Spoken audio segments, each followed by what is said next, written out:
สนายิ่งกว่าร่มใด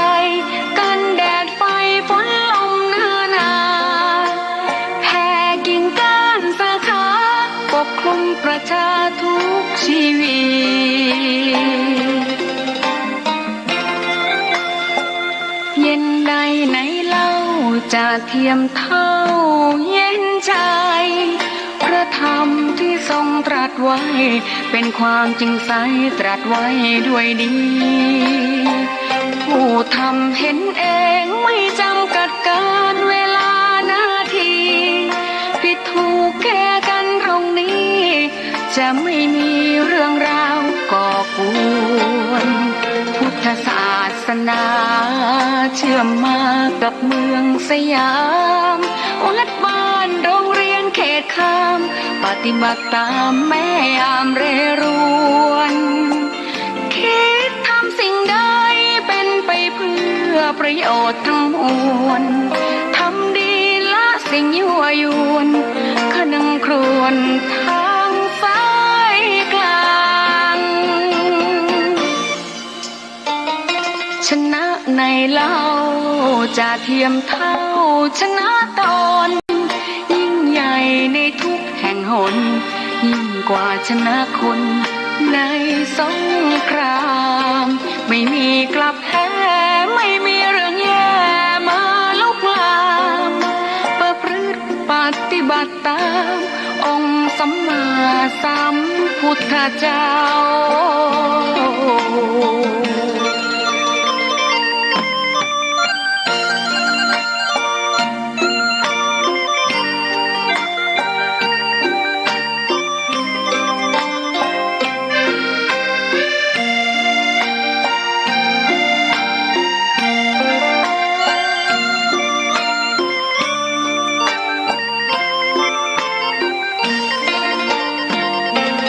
ศาสนาเชื่อมมากับเมืองสยามวัดบ้านโรงเรียนเขตคามปฏิบัติตามแม่ยามเรรวนคิดทำสิ่งใดเป็นไปเพื่อประโยชน์ทั้งมวลทำดีละสิ่งยั่วยวนขนึงครวญทางสายกลางชนะในเล่าจะเทียมเท่าชนะตนยิ่งใหญ่ในทุกแห่งหนยิ่งกว่าชนะคนในสงครามไม่มีกลับแพ้ไม่มีเรื่องแย่มาลุกลามประพฤติปฏิบัติตาม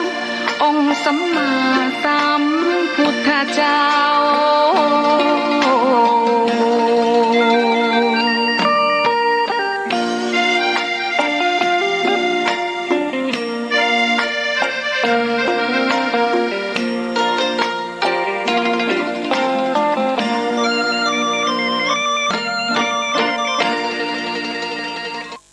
ถวายความเคารพ พระมหาเถรานุเถระครูบาสังฆเจ้าจุตนจุองค์เจริญสุขเจริญธรรม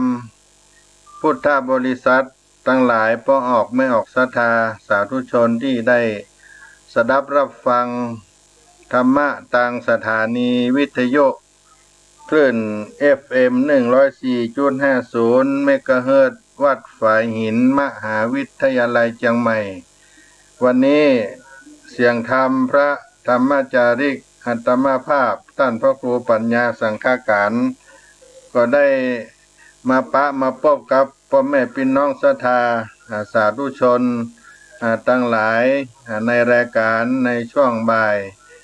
ในวันนี้ก็ได้เข้ารายการมาจ้าไปหน่อยเนื่องจากก็มีพระ ในวัดวาอารามที่จะต้องได้ทำในช่วงนี้ก็ไปพบกับครูบาสังฆอาจารย์เกี่ยวกับการพัฒนาวัดวาอารามการสร้างการแปลงการบูรณะต่อเติมอาคารสถานที่ต่างๆก็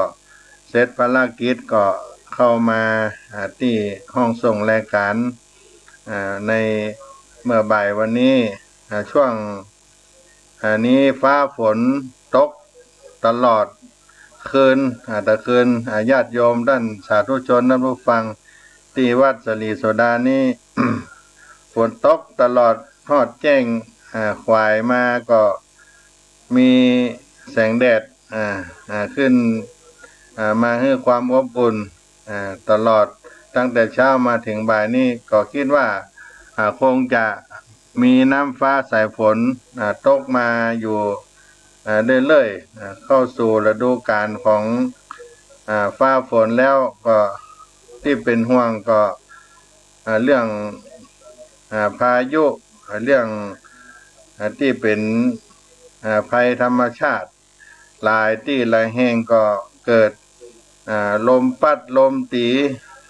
กิ่งไม้หักต้นไม้กุดเกิดเป็นภัยต่อสถานอาคารต่างๆบอกว่าวัดวาอารามบ้านจองห้องหอของเฮาก็ระมัดระวังกันที่ใดมีต้นไม้มีสิ่งที่มันจะเป็นภัยก็ไปดูไปแลพอที่ตัดก็ตัดลงที่ฮอนก็ฮอนลงเพื่อความปลอดภัย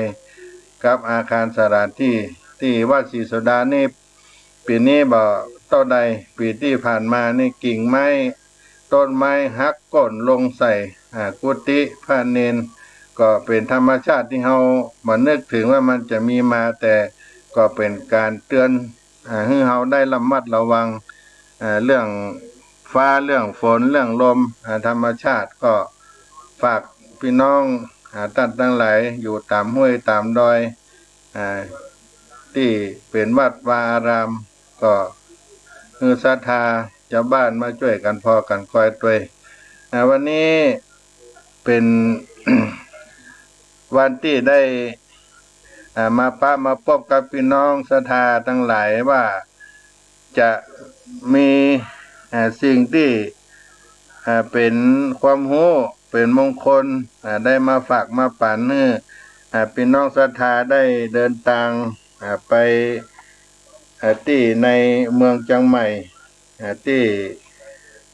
วัดธาตุคำเนาะวัดท่านอาจารย์พระครูอดุลศิลกิจได้ไปติดต่อประสานงานเรื่องการ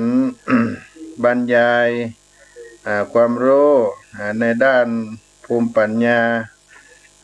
ให้กับคณะพระธรรมจาริกในช่วงที่ผ่านมาให้ท่านได้สรุปเนื้อหาสาระในโครงการทุนเล่าเรียนหลวงกับคณะพระธรรมจาริกท่านก็ได้ เมตตาได้สรุปสาระข้อความต่างๆเอาไว้ให้เป็นข้อมูลเพื่อจะนำส่งสรุปกับโครงการทุนเล่าเรียนหลวงที่ได้พระราชทานให้แก่คณะพระธรรมจาริกท่านอาจารย์พระครูก็ได้เมตตาได้มอบหนังสือเล่มหนึ่งนั้นเป็นเรื่องของพิธีกรรมในโบราณล้านนาของเฮาที่ควรรักษาไว้แล้วก็เป็นประโยชน์ในด้านจิตใจให้กับสาธุชนทั้งหลายที่ได้นำเอาไปใช้ให้เกิดประโยชน์ในอาการที่ให้เป็นมงคลในชีวิตของตัวเก่าก็ดีเพราะพิธีกรรมในโบราณล้านนาไทยของเรานั้นเป็นการเคารพนับถือของคนโบราณที่ หานำมาเป็นที่เพิ่งตั้งจิตตั้งใจมีเมื่อมีเหตุมีอันใดเกิดขึ้นเพศภัยอุบัติเหตุต่างๆมาเกิดขึ้นกับตนกับตัวจะเป็นเจ็บไข้ได้ป่วยโลคาพยาธิมาเบียดมาเบียนคนโบราณเปิ่นจึงมีอุบายที่จะสร้างขวัญสร้างกำลังใจให้เป็นในเรื่องพิธีกรรมต่างๆได้เอามาให้เพื่อความสุขในด้านจิตใจ แม้เมื่อเราได้นับถือพระพุทธศาสนาแล้วก็ยังปรับเปลี่ยนพิธีกรรมดั้งเดิมเอามาเป็นพิธีกรรมตามแบบพุทธอาศัยยังพุทธคุณธรรมคุณสังฆคุณพุทธมนต์อันเป็นความบริสุทธิ์ที่ให้จิตเราได้ตั้งมั่นและก็ส่งผลที่ดีให้เกิดความเลื่อมใสศรัทธาให้เกิดเป็นมงคลในชีวิตนำหนุนบารมีเพิ่มพูนกุศลให้กับตัวเราได้นำเอามาฝากมาปันพี่น้องทั้งหลายแล้วก็อาจจะเป็นธรรมโอสถที่ใจพุทธคุณธรรมคุณสังฆคุณได้รักษาโลคาพญาที่ให้ท่านทั้งหลายได้วันนี้ว่าได้หนังสือเล่มนี้มาก็จะได้นำมาฝากมาปันให้กับพี่น้องศรัทธาท่านทั้งหลายซึ่งมีการสืบชะตาน้อยปูจาเทวดาและก็ปูจาเจดีย์ทรายที่เป็นการสืบชะตาอายุให้กับเฮาที่เป็นตำราที่ได้รับมาก็จะนำมาเผยแพร่มาฝากมาปันให้กับพี่น้องศรัทธาท่านทั้งหลายณโอกาสนี้เนอะจะได้เอามาปันมาฝากให้กับศรัทธาญาติโยมเอาไว้เป็นความรู้หรือว่าท่านจะเอานำไปฟังเอาไปใช้ประโยชน์ในบ้านในเฮือนเปิดฟังสักการะบูชาก็ได้ถือว่าเป็นสิ่งที่เป็นมังคละเป็นมงคลกับตัวเฮาสืบไปเนอะ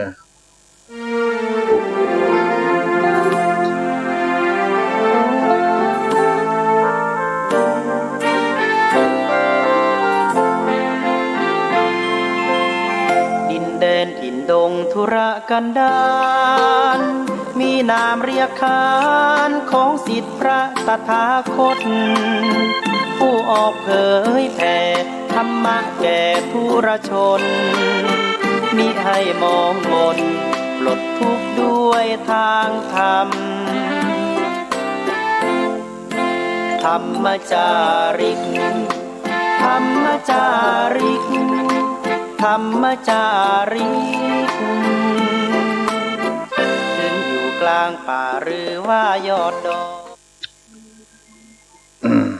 จะได้นำเอาสาระความรู้อันเป็นมรดกของ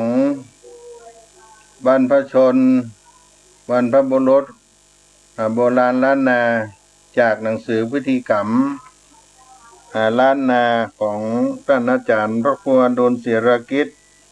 ว่าธาตุคำที่เปิ้นได้ถวายให้มาวันก่อนได้เดินทางไปกราบไปเยี่ยมเยียนท่าน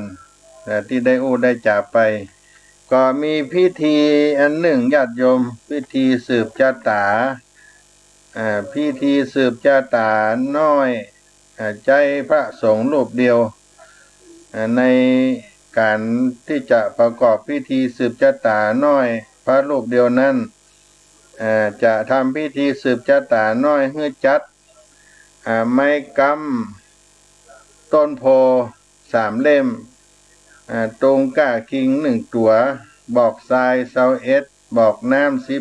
12จ่อ6 อันเตียน7 เล่มหน่อกล้วย1หน่ออ้อย1หน่อเป้า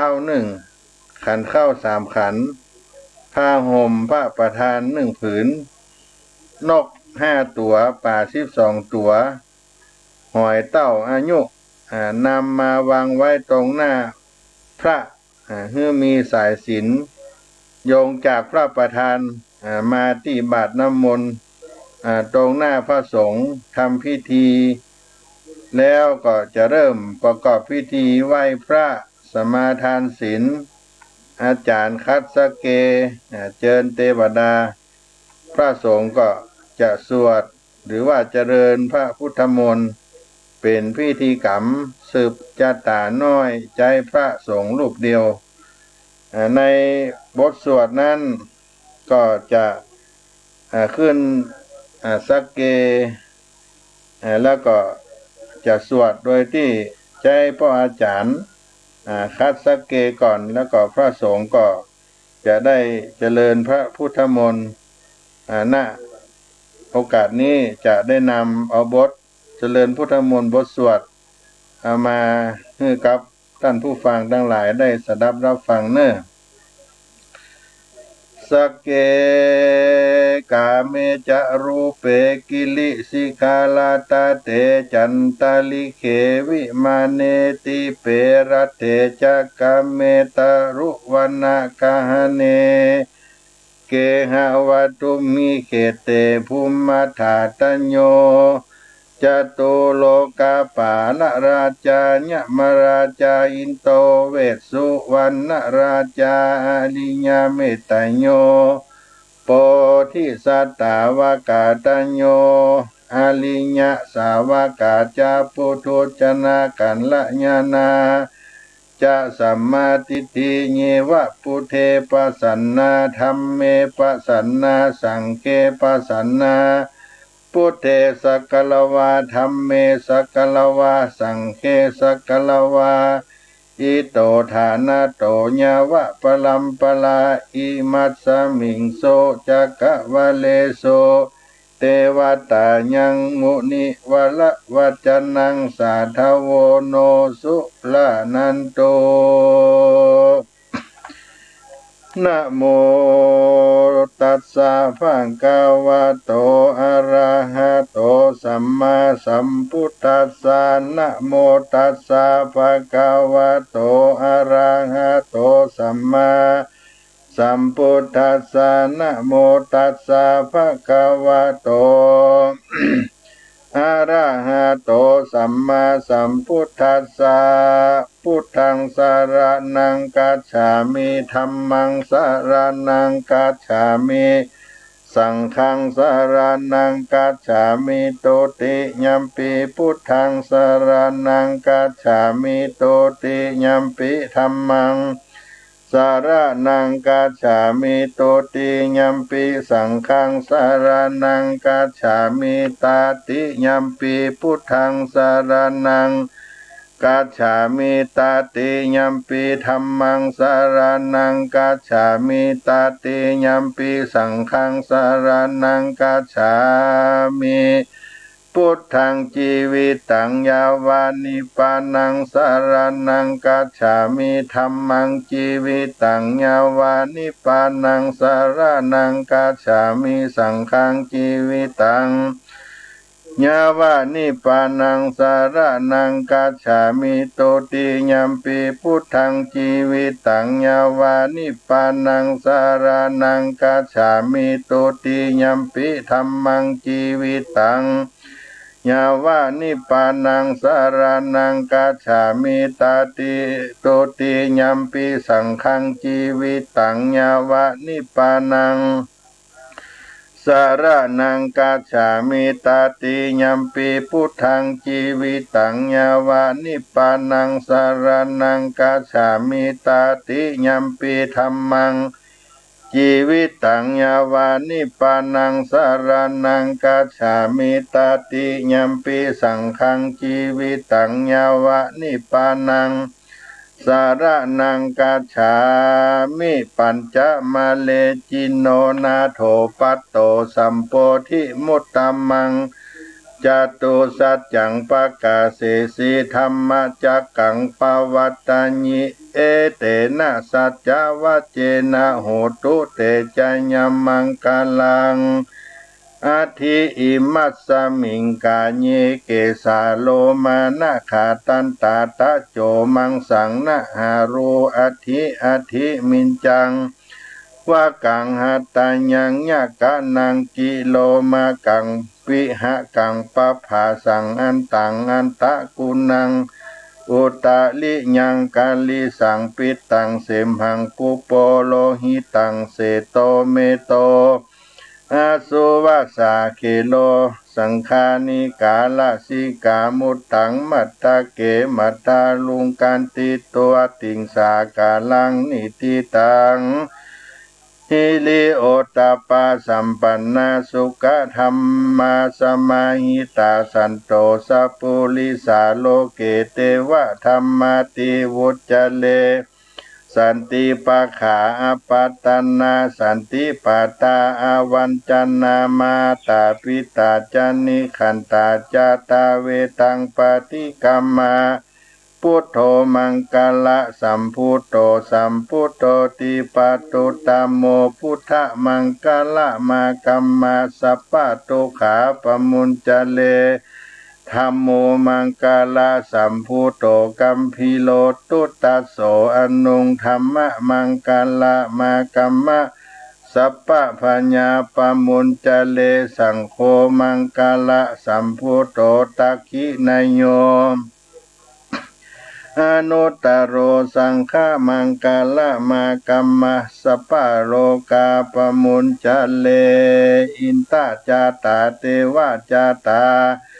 พระมจาตามหาพระมจาตาอิสิจาตามหาอิสิจาตามุนีจาตามหามุนีจาตาปุริสาจาตา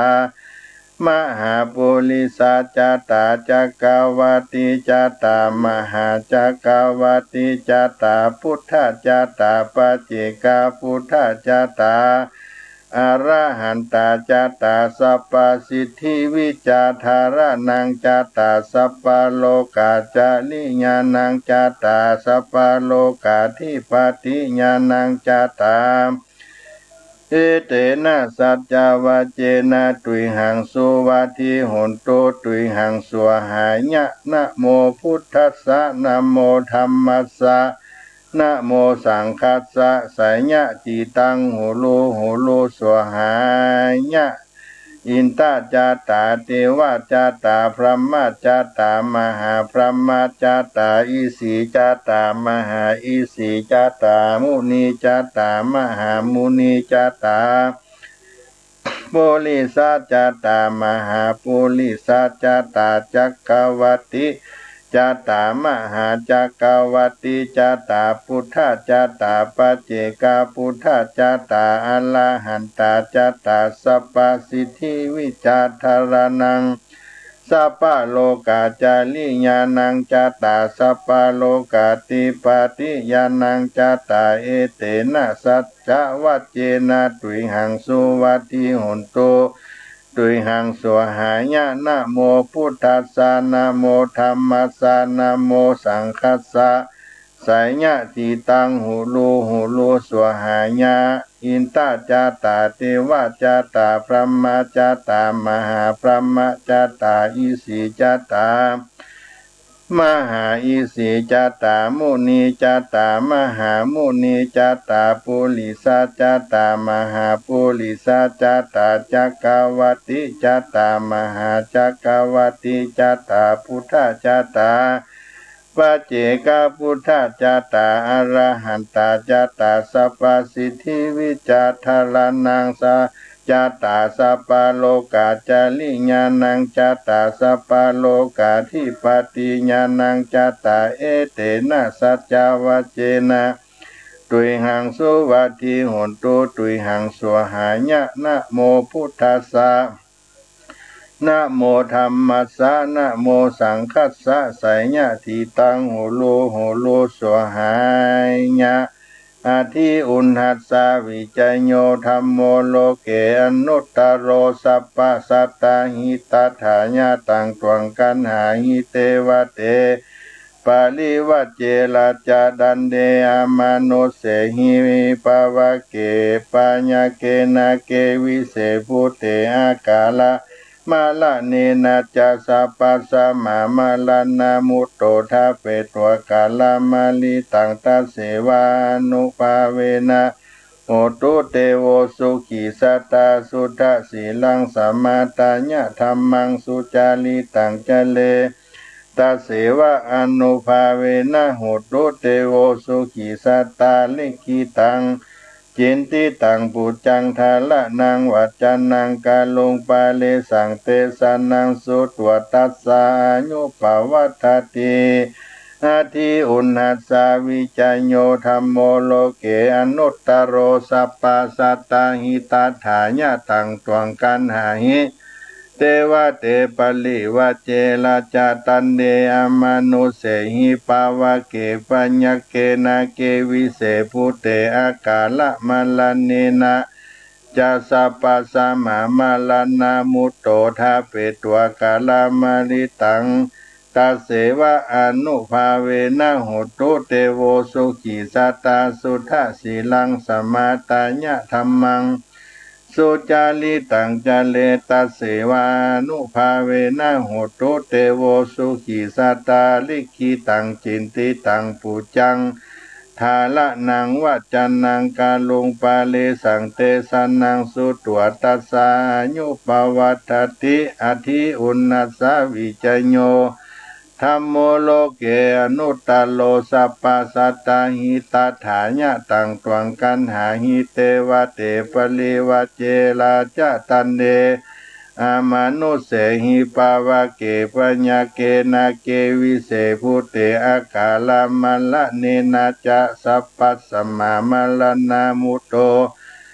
ถ้าเปตัวกาลามาลิตังตัสเสวะอนุภาเวนะโหตุเตโวสุขีสัตตาสุทธสีลังสมาตาญะธัมมัง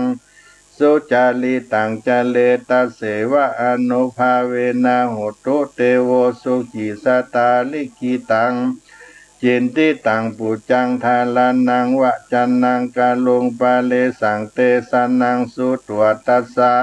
อายุปวัฏติติสักตัวพุทธรัตนังโอสาถังอุตตมังวลังหิตังเตวมนุสสานังพุทธเตเจนะโสตินานาสันตุปัตตวาสเปทุกขาวุปัสสะเมนตุเตสักตัวธรรมรัตนังโอสาถังอุตตมังวลัง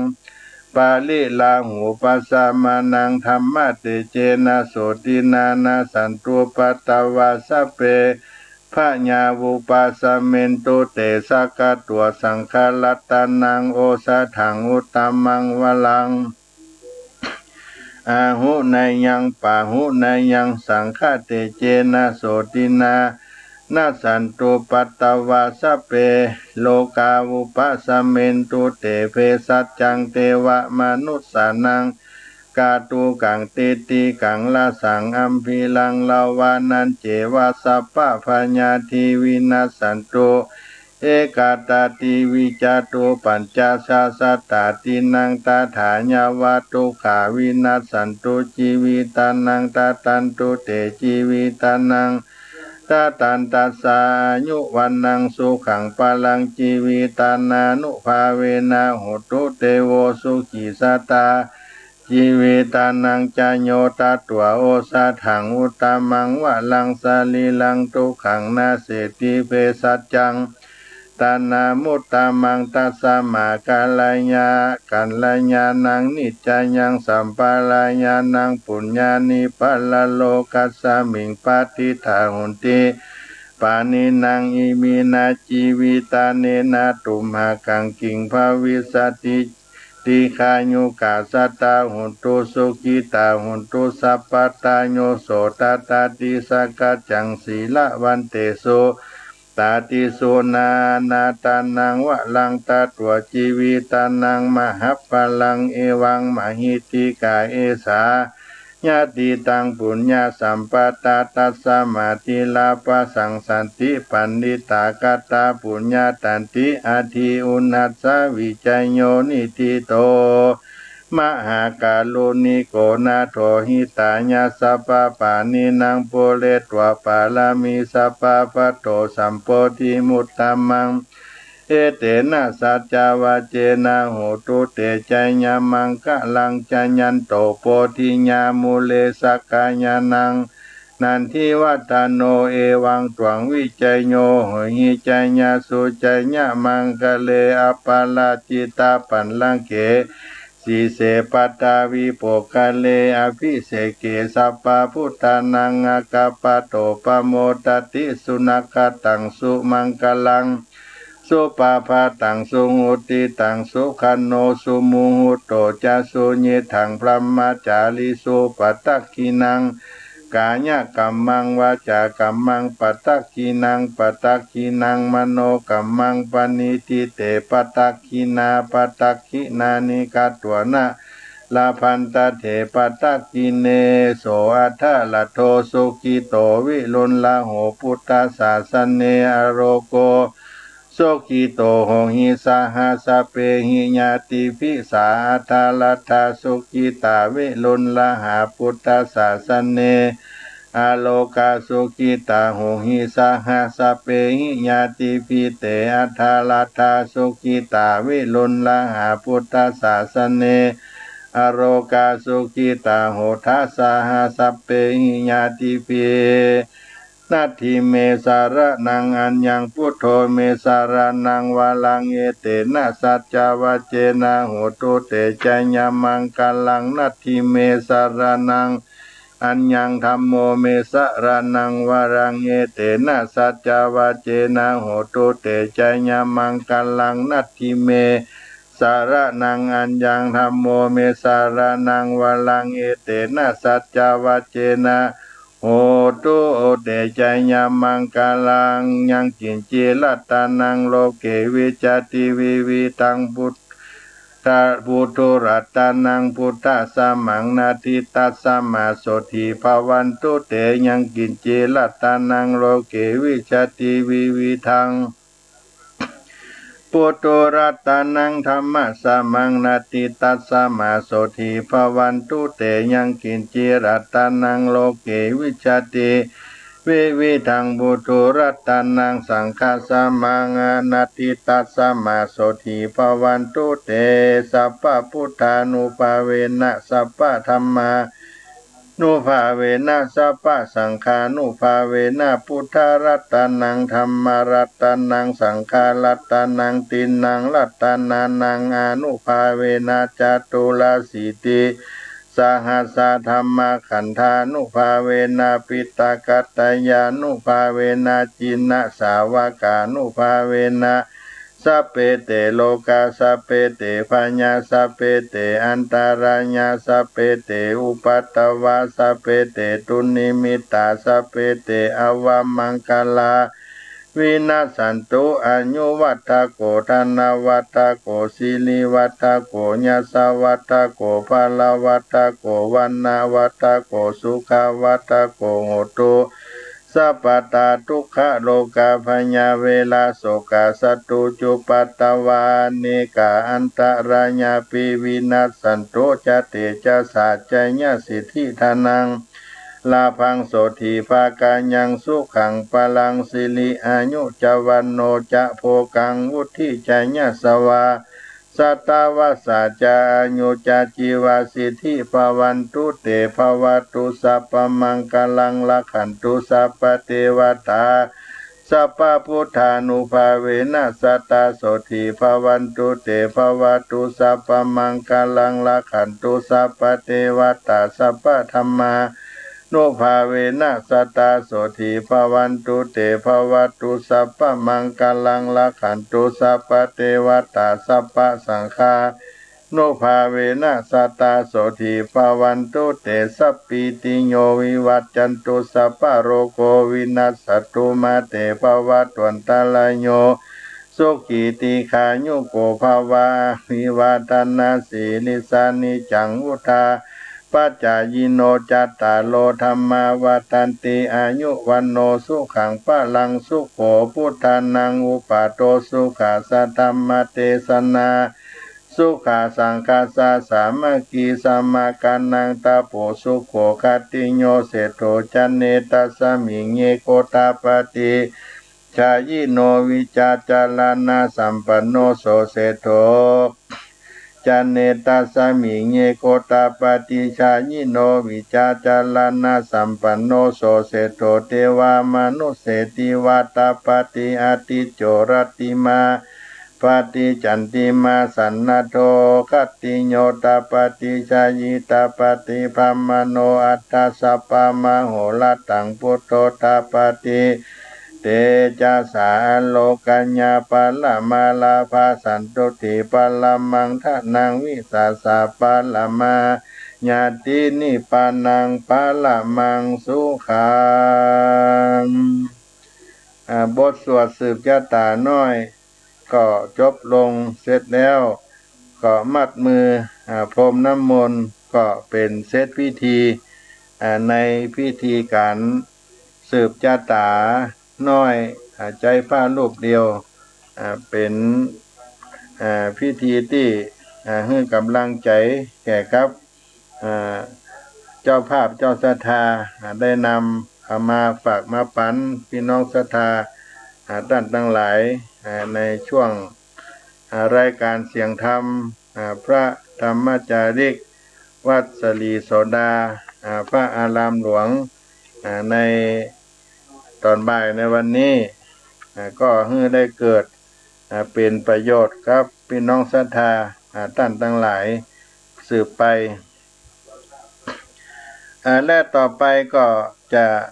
เป็นพิธีปูจา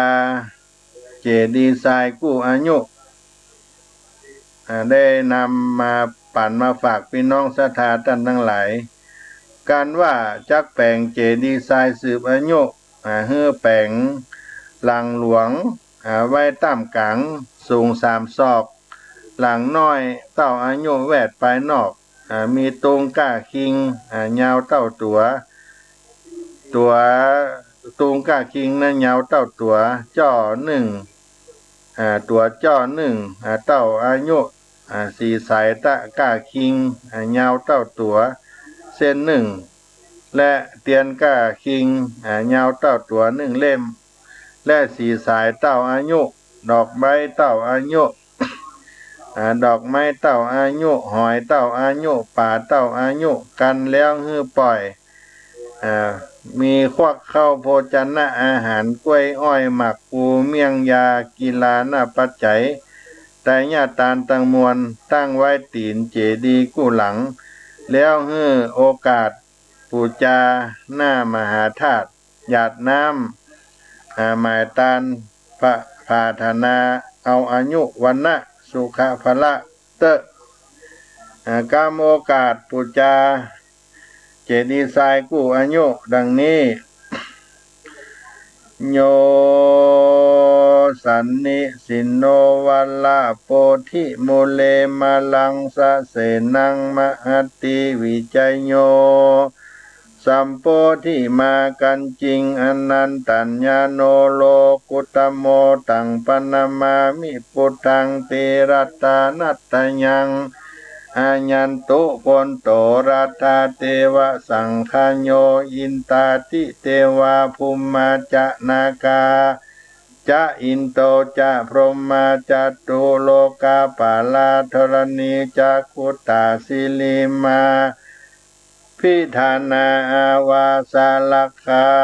ปุปปะกาลาเทวาโมตันโตปุญญังโนวาลุกาเจติญาวละตานาเสเทตัสสมาตมเหหิอนุโมตะมานาสาธุโอกาสากาแต่สัพพัญโยพระพุทธเจ้าเงาทิโลกาจารย์มหันตาธิคุณดวงญาณวิเศษเหตุดังนั้นยังมีเจ้าสตาเจ้าภาพเจ้าจตา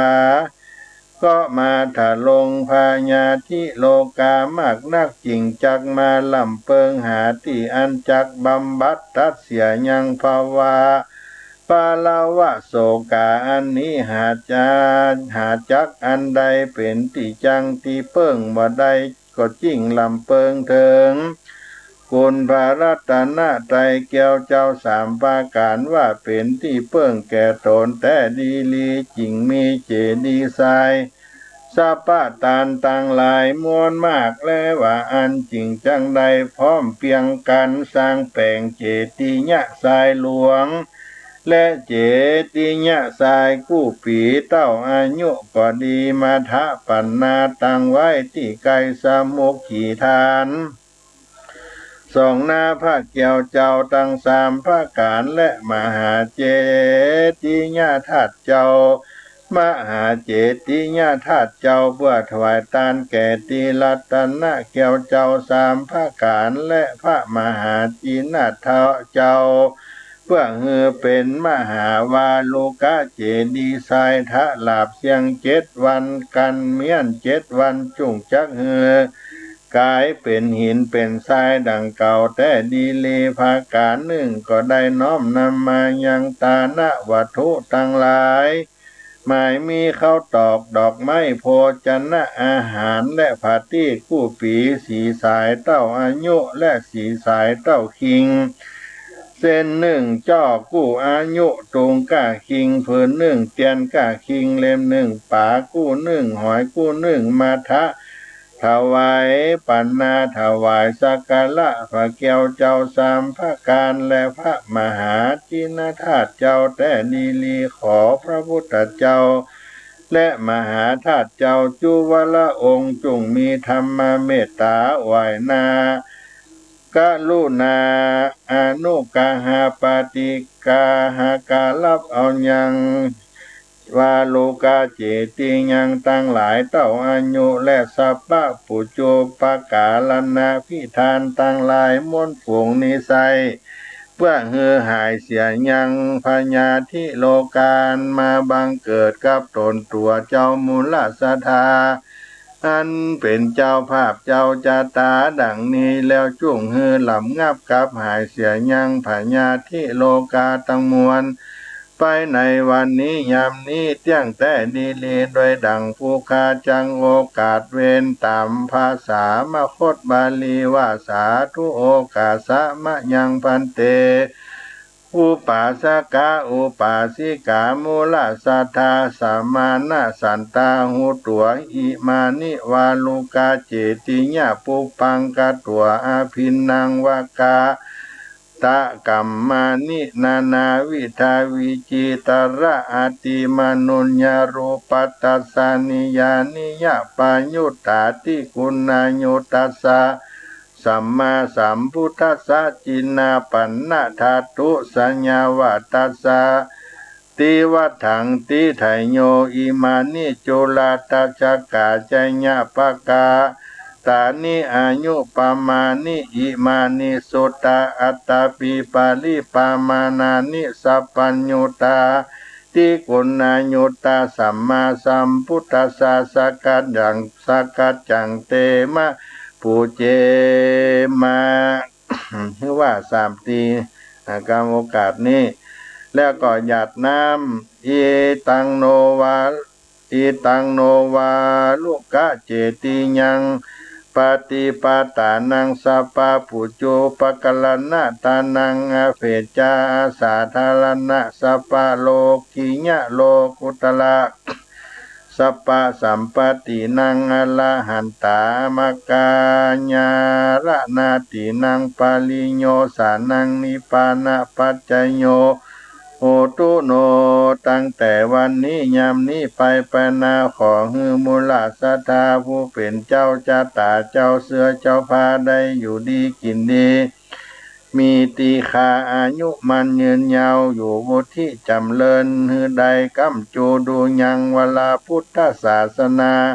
ไปเสียงจีละการยืนยาวนานนักนั้นจงจังมีเที่ยงแต่ดีลีโดยมีแต่อริยสัพพุริสเจ้าทั้งหลายอันเป็นแล้วในกาลเมื่อก่อนได้สร้างแปลงยังวาลุกาเจติญะสายและได้น้อมนำมายังสัพพะตานาวัตถุปูจาตั้งหลายมาถวายเป็นทานถึงแก่ติรัตนะแก้วเจ้าสามพระการและได้เสพสร้างเสวยพลานิสงส์มากนักทาลาบอันใดเข้าสู่นิพพานเป็นยอดและมีด้วยภาการฉันใดขอจุงอุปาสกาอุปาสิกาเจ้าเสือเจ้าพาเจ้าจาตาดังนี้ได้พ้นจากภัยยะทั้งหลายหมายมีราชภัย โจรภัยมนุษย์ภัยอากีภัยอุตากะภัยตั้งหลายมวลมากมวลแล้วประกอบไปโดยอายุวันนาสุขาภละปฏิภาณะอโลกัญญาอาทิปไตยไปใจเตี้ยงแต่ดีลีปุญญาราศีอันผาเสริฐเกิดแต่ว่าโลกาเจติญะและสัพพะตานต่างหลายมวลผงนี้ก็มีพลานิสงส์มากนักมูลศรัทธาผู้กาต่างหลายได้แล้วก็จักแผ่ภายบุญกุศลในโอติสะไปลอดมเหสิขาเทวดานอยู่รักษาอาวาสศาสนาที่นี้เป็นเก้าและเทวดานอยู่เฝ้ารักษาบ้านเมืองฝ่ายตั้งมวลและอัตตานุรักขเทวดาอันรักษาตนตัวและมีคาลาเทวดานอยู่รักษายังแม่น้ำมหาสมุทรคงคาเทวดานอยู่รักษายังแม่น้ำใหญ่ตั้งห้าและรักษามหาเมฆาวาลาคากะและอันอยู่รักษายังตาวีปใหญ่ตั้งสี่และสุมาณะเทวดาอยู่รักษาโลกทั้งมวลและภูมิเทวดากาสเทวดาชากามวัจละเทปินอินทพรหมยมราชจาเท้าจตุโลกาปาลทั้งสี่นางธรณี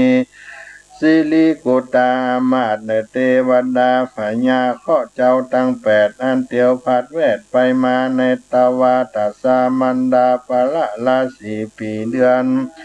วันยามมีพระอาทิตย์พระจันทร์ตะอังคาราพุธและพระหัสศุกร์เสาร์ราหูเกตจตุลังกาตังสีโนภาคาตังเกานาคาตาเลิกเจ้าสาว7ตัวใดเป็นป่าปะเคาะก็จุ่งเฮือหลำงับกับเป็นโสมาเคาะแม้นว่าตัวใดเป็นโสมาเคาะแล้วก็จุ่งมาเตรียมแทงแถม ติปะสัมปติแห่งตนจูตนกว่าเก่าได้ลอยเต้าปันปนเมื่อปางไปลุนก็จุ่งฮือมากะตำสั่งพิทักษ์รักษายังขันธะ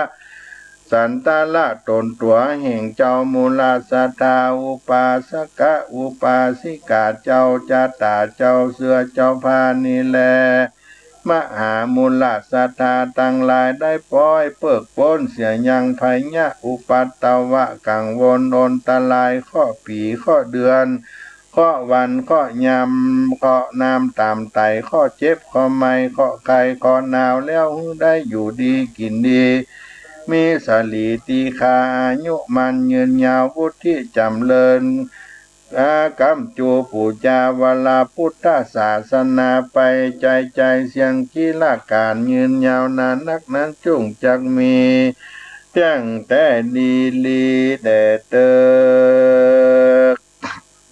นี่ก็เป็นการปูจาพระธาตุเจดีย์ทรายสืบชะตาอายุของเก่าเพื่อเป็นมังกละได้มาฝากมาปั่นพี่น้องศรัทธาท่านทั้งหลายเป็นพิธีกรรมโบราณล้านนาไทยในปับหนังสือโบราณล้านนาของวัดธาตุคำอำเภอเมืองเชียงใหม่ซึ่งได้เข้าไปเยี่ยมเยียนท่านอาจารย์พระครูอดุลศรีรกิจมหาราชกูมหาราชครูในอำเภอเมืองเชียงใหม่เฮาเจ้าวัดธาตุค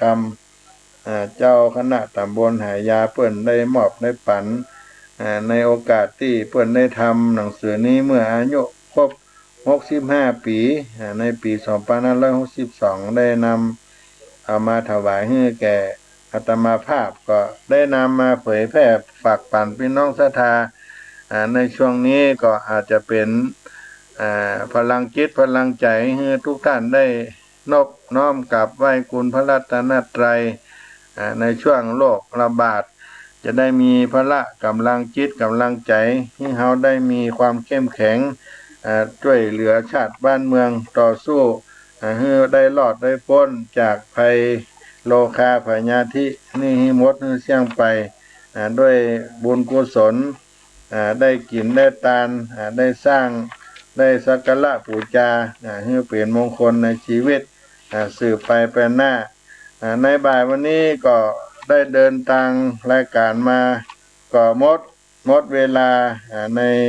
เสียงธรรมพระธรรมจาริกก็จะได้นำรายการนี้ลาพี่น้องศรัทธาไปได้มามาพบกันในครั้งต่อไปขอความสุขความเจริญจงมีแก่พี่น้องศรัทธาท่านทั้งหลายเสียงธรรมพระธรรมจาริกของพี่น้องท่านทั้งหลายมีอายุวันนะสุขภาละเหมือนกันจุผู้จุคนจัตตาโลธรรมาวัฏันติอายุวันโนสุขัง